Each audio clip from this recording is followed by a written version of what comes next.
दिसंबर की शुरुआत होने के साथ साथ ठंड भी बढ़ने लगी और इसी के साथ लीलापुर के लोगों की चिंता भी बढ़ने लगी क्योंकि इस गांव में पूरे वर्ष ठंड पड़ती थी, लेकिन इन 3 महीनों में सबसे भयंकर ठंड होती थी। लीला भैया जल्दी जल्दी चलो, वापस भी आना है। शाम का हाल तो जानते ही हो। हाँ जानता हूँ, ये 3 महीने लीलापुर के लिए नरक के समान हो जाते हैं। लीलापुर के लोग केवल ठंड से ही परेशान नहीं थे, बल्कि उनकी दूसरी समस्या गांव में रहने वाला बनवारी था। जैसे ठंड हर रोज होती थी, वैसे ही बनवारी से झगड़े भी हर रोज होते थे। मैं जानता हूँ कि तुम लोग ठंड से बहुत परेशान हो, इसीलिए मैंने फैसला किया है कि मेरे गोदाम में जितनी लकड़ियां हैं वो सभी गांव वालों में बांट दूंगा। मुखिया जी, आपका यह फैसला बहुत सही है। इससे गांव वालों को बहुत मदद मिलेगी। आप हमेशा गांव वालों की परवाह करते हैं। क्या सोच रहे हो बनवारी? इस भयंकर ठंड में गांव वालों की मदद करो। तुम्हारे पास तो कई सालों की लकड़ियां रखी हुई हैं। देखिए मुखिया जी, यह गांव वाले ठंड में चाहे जैसे रहे, लेकिन मैं अपनी लकड़ियां बिल्कुल नहीं दूंगा। और फिर यह ठंड तो हर साल आएगी, मैं कहां तक इनकी मदद करूंगा? जब गांव वाले कभी मेरी मदद नहीं करते तो भला मैं उनकी मदद क्यों करूं? मुखिया जितने नम्र और दयालु प्रवृत्ति के थे, बनवारी उतना ही कठोर, झगड़ालू और दुष्ट प्रवृत्ति का था।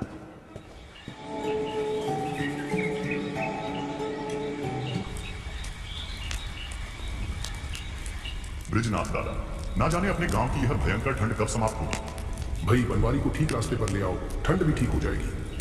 दादा, इस ठंड का बनवारी से क्या लेना देना? फिर ठंड तो बनवारी को भी लगती है। दादा, मुझे ऐसा क्यों लगता है कि आपकी बातों में कोई रहस्य हो, और फिर आप यह बात हमेशा से कहते आए हो सकता है कोई रहस्य हो।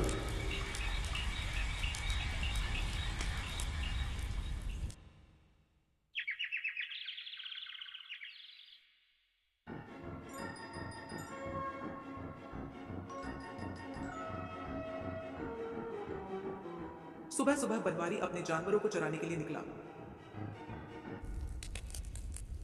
बनवारी पेड़ के नीचे आग जलाता है और उसके जानवर रामू के खेत में फसल खाने लगते हैं।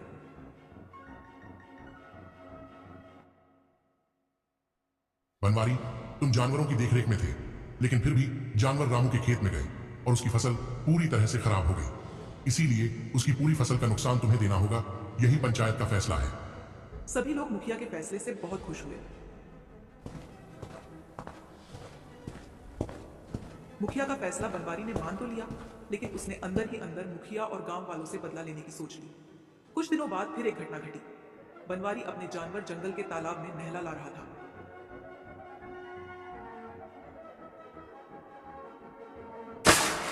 बनवारी किसी तरह तालाब से निकाला और सीधा गांव आ गया। गांव के किनारे एक बुजुर्ग दीनानाथ की झोपड़ी थी। बनवारी ने झोपड़ी में आग लगा दी और मजे से अपनी ठंड दूर करने लगा।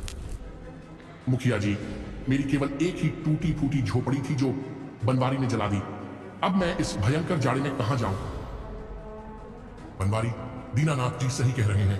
तुम हिंसक हो रहे हो, इसीलिए पंचायत तुम्हें 2 वर्ष के लिए गांव से बाहर करती है और नई झोपड़ी बनाने में आने वाले खर्च को तुमसे अदा करने का आदेश देती है।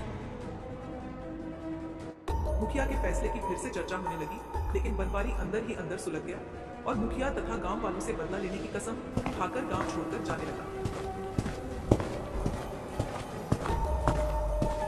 बनवारी तो बिना सुधरे गांव छोड़कर जा रहा है, मतलब यह भयंकर ठंड अब कभी नहीं जाएगी। दादा, मुझे ऐसा क्यों लगता है कि आपकी बातों में कोई रहस्य हो, और फिर आप यह बात हमेशा से कहते आए हो। दीनू, हर बात को बताने का समय आता है। इतना कहकर ब्रिजनाथ चल देते हैं।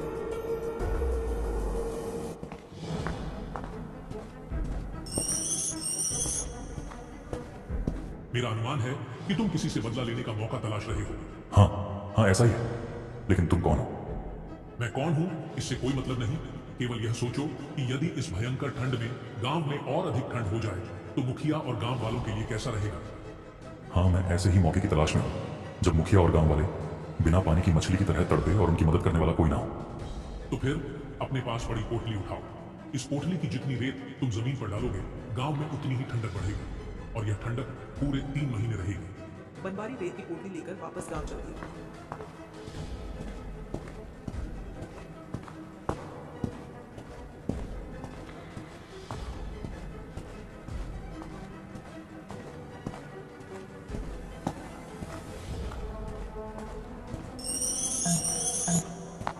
इंसान अपने स्वार्थ में अंधा होकर इंसान का ही नुकसान करता है। बहुत पहले मैं इस गांव का मुखिया बनना चाहता था, लेकिन मुखिया और गांव वालों ने मुझे गांव से बाहर निकाल दिया। उस दिन का बदला आज पूरा होगा। अब देखते हैं कैसे कटेंगे इनके ठंड के 3 महीने। मुखिया जी, मुझे केवल 5 दिन का मौका दे दो, फिर मैं 2 वर्ष के लिए यह गांव छोड़कर चला जाऊंगा। मुखिया बनवारी की बातों में आ गए और उसे 5 दिन का समय दे दिया। बनवारी गांव की एकांत जगह पर गया और पोटली खोलने लगा। तभी पोटली उसके हाथ से छूटी और सारी रेत जमीन पर फैल गई। अगले ही पल बर्फ की बरसात होने लगी और धीरे धीरे बर्फ घरों और गलियों में जमने लगा। भाई, पहले क्या कम जाड़ा था जो अब बर्फ भी गिरने लगी। भैया, हवा भी बहुत ठंडी चल रही है, अब लकड़ियां नहीं काट पाएंगे, चलो वापस चलते हैं। कुछ ही घंटों में लोग ठंड के कारण बीमार पड़ने लगे। शाम का समय हो रहा था। बनवारी बहुत खुश होकर अपने घर जाने लगा। तभी एक छोटा लड़का बनवारी के पास आया। काका, काका, आपके पास तो बहुत सारी लकड़ियां हैं, मुझे थोड़ी लकड़ियां दे दो। मेरे पिताजी इस ठंड के कारण बहुत बीमार हैं। मेरा पिताजी के अलावा इस दुनिया में कोई नहीं है। बनवारी ने लड़के की तरफ देखा। लड़का नंगे पैर बर्फ पर खड़ा था। उसकी आंखों से आंसू बह रहे थे। यह देखकर बनवारी की अंतर आत्मा उसे झंकोड़ने लगी। वह सोचने लगा, मेरा बदला तो मुखिया और गांव वालों से है, इन छोटे छोटे बच्चों से नहीं। बनवारी तू कितना गिरा हुआ व्यक्ति है। अगर इस ठंड में बच्चों या उनके माता पिता को कुछ हो गया तो ये सारा पाप तेरे सर आ जाएगा। बनवारी का हृदय पश्चाताप से भर गया और उसकी आंखों से आंसू बहने लगे। वह रुंधे गले से जोर आवाज में बोला, गांव वालों, मुझे अपने किए पर पछतावा है। मेरी गोदाम से सारी लकड़ियां निकालो और अपने परिवार तथा बच्चों का ठंड से बचाव करो। इसके बाद बनवारी ने फावड़ा उठाया और रास्ते पर जमी बर्फ अकेले ही साफ करने लगा। गांव वाले बनवारी के इस बदले स्वभाव के कारण बहुत आश्चर्य में थे, लेकिन बृजनाथ दादा बड़े शांत होकर खड़े थे, जैसे वह जानते हों कि आगे क्या होने वाला है। तभी बिजली चमकी और सारी बर्फ गायब हो गई। मौसम पहले जैसा हो गया।